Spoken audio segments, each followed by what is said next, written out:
Welcome to the Pardays channel. Today, we explain Numbers chapter 16 in a clear and simple way, step by step. Okay, let's take a quick look at our roadmap for this explainer. We're going to walk through all 6 of these sections today, starting with the context of the rebellion, moving into Korah's challenge, the dramatic showdown, the divine judgment, and then we'll wrap up with some key clarifications and practical life lessons. All right, Section 1, Context of the Rebellion, Trouble in the Wilderness. To kick things off, we really need to get our bearings. The Israelites are journeying through the wilderness, but right now there is a highly localized and incredibly dangerous rebellion quietly brewing. And just to be clear, for this explainer, we are focusing strictly on the plain text of chapter 16. We're going step by step through these verses, looking at exactly what the original Hebrew text, the Peshat, tells us. No mystical interpretations, no outside sources today. We just want to see how this intense step-by-step confrontation literally unfolds. So let's actually break down the roster of these rebels so we know exactly who we're dealing with here. First up, we have Korah. He's a Levite, which means he's from the exact same tribe as Moses and Aaron. He's teaming up with Dathan, Abiram, and On, who are all from the tribe of Reuben, Jacob's firstborn. And they aren't alone. They are backed up by 250 well-known community leaders. You know, this isn't just some fringe group of complainers. This is a highly influential coalition. It's basically the camp's elite attempting to stage a massive, organized coup. Moving right along to Section 2, Korah challenges Moses, the grievances. These guys don't hide in the shadows. They step right up to Moses and Aaron. And listen to the audacity of their argument here. They literally say, "You have gone too far. The whole community is holy, every one of them, and the Lord is with them. Why then do you set yourselves above the Lord's assembly?" They are looking Moses right in the eye and accusing him of being a power-hungry dictator, claiming that absolutely everyone in the camp is just as holy as he and Aaron are. What's really fascinating here is the total contrast in reactions. Moses hears this, and what does he do? He instantly falls face down. It's a sign of absolute humility. He tells them, look, God will be the one to choose who is holy. But when Moses reaches out and sends for Dathan and Abiram to come speak with him, they flat out refuse to even show up. And the bitter irony they use is just, wow. They had the nerve to accuse Moses of dragging them out of a land flowing with milk and honey. They're talking about Egypt, a place of brutal slavery. And they claim Moses only brought them out to kill them in the desert. That brings us to Section 3, the dramatic showdown, the test of fire. So Moses is deeply, deeply frustrated by these totally baseless accusations. He defends his own integrity to God, but he knows this dispute has to be settled publicly once and for all. So he issues a genuinely terrifying challenge for the very next morning. He tells Korah and his 250 men, "Bring your own incense offerings, and God himself will visibly demonstrate his choice." Basically, if you guys are demanding the priesthood, then go ahead and try to perform a strictly priestly duty. Let's see what happens. Now just a quick technical note. What exactly is a censer? It's simply a specialized metal fire pan used specifically to burn incense before the Lord. But here's the catch.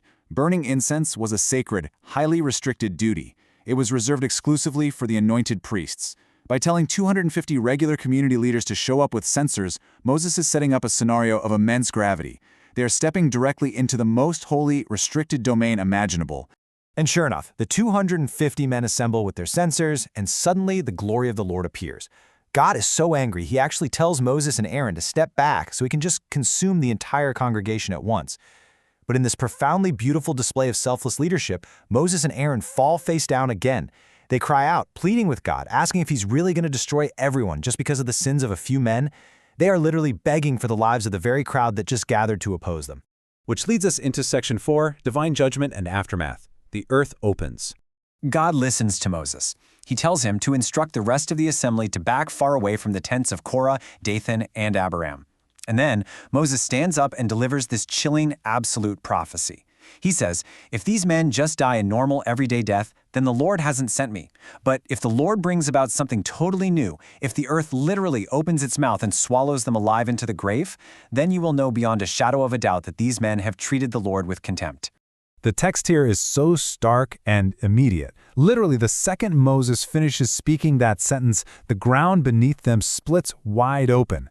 The earth opens its mouth and swallows Korah, Dathan, Abiram, their families, their households, everyone alive down into the pit, and the earth closes right back over them.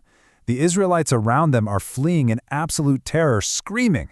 And at that exact same moment, divine fire shoots out from the Lord and completely incinerates the 250 men who are trying to offer the incense. So the rebellion is crushed in an instant.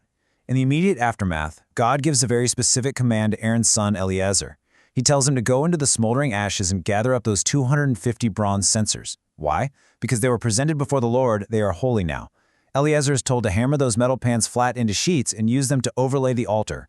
This physical bronze covering is meant to be a permanent, glaringly obvious visual warning to all of Israel.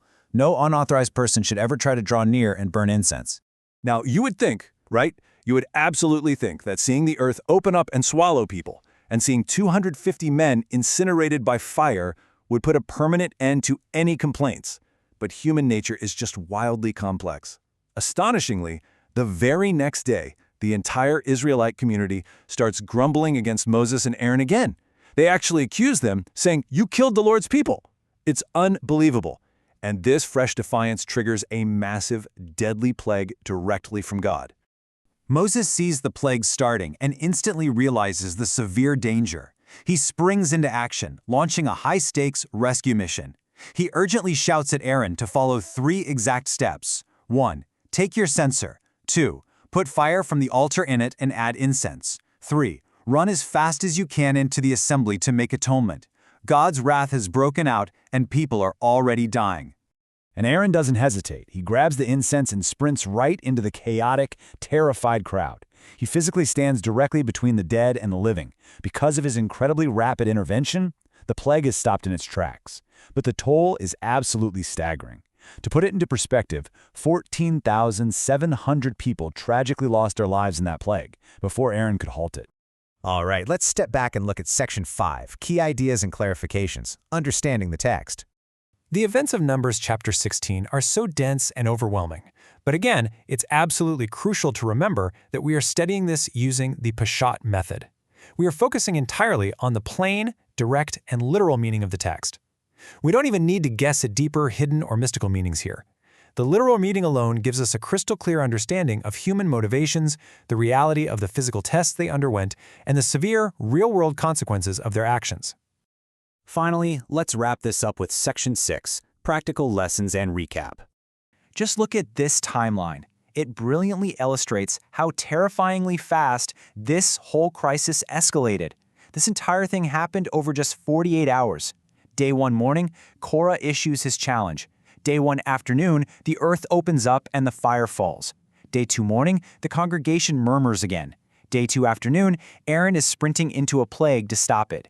It just shows you how incredibly fast discord and resentment can spread and absolutely devastate a community. The practical points we can take away from this chapter are super clear. First, baseless rebellion and entitlement, exactly like we saw with Korah, they lead straight to disaster. We also see the danger of bitterness. It literally caused Dathan and Abiram to try and rewrite history, calling Egypt a paradise. And it's a tragedy how quickly the congregation misplaced their blame onto their leaders. But the real shining light in this dark chapter, that's Moses and Aaron.